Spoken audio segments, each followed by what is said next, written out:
नाज मीडिया उर्दू में आपका खैर मकदम है। इस वीडियो को पेश करने में ताउन किया है यूनाइटेड हॉस्पिटल सपना मल्टीप्लेक्स के करीब गंपा रोड बेदर, healing tree hospital multi super speciality बेदर, अहमद टूरिस्ट एंड ट्रेवल्स हज और उम्रा सर्विसेज। आपकी खिदमत हमारे नज़र में किसी इबादत से कम नहीं, आपका एतमाद ही हमारी कामयाबी है।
अस्सलामुअलैकुम वरहमतुल्लाहि वबरकातुहू।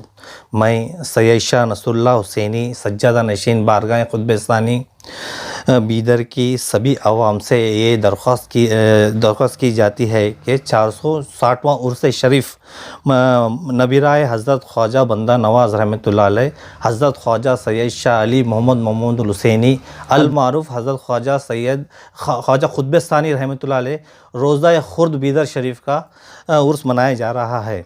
7 अप्रैल 2023 15 रमज़ान को संदल होंगे। 8 अप्रैल 2023 16 रमज़ान को चिरागा होंगे। 9 अप्रैल 2023 17 रमज़ान को ज़ियारत होगी। 3 रोज़ाए उर्स शरीफ की तक़रीबात इस तरह होंगे। 7 अप्रैल को बाद नमाज जुम्मा खानखा खुतबस्तानी नूर खां तालीम से जुलूस की शक्ल में संदल निकाला जाएगा और संदल गश्त होते हुए गवन चौक चौबारा मंगल पेट होते हुए दरगाह खुतबस्तानी पहुँचेगा। बाद नमाज असर संदल माली को अंजाम दिया जाएगा और उसके बाद फातिहा होंगे और अहले बैत के उन्वान पर बयान होगा और उसके मौके पर इफ्तार और तनाउल का इंतज़ाम किया गया है दरगाह शरीफ में। 8 अप्रैल को चिरागा रोशन किए जाएंगे बाद नमाज मगरिब और बाद नमाज तरावीह के बाद जंगे बदर के उन्वान पर बयान होगा और उसके बाद महफिल समा मुनक़िद किया जाएगा। 9 अप्रैल को बाद नमाज फ़ज्र ख़त्म कुरान और फातिहा यौम विसाल हज़रत सैयदा आयशा सिद्दीक़ा रज़ियल्लाहु और फातिहा हज़रत और ज़ियारत हज़रत ख्वाजा खुतबस्तानी रहमतुल्लाह अलैह का होगा और उसके बाद तबरुक तक़सीम किया जाएगा। मैं फिर एक बार बीदर की तमाम अवाम से गुजारिश करता हूँ कि ज़्यादा से ज़्यादा लोग तशरीफ़ लाकर सवाब दारैन हासिल करें।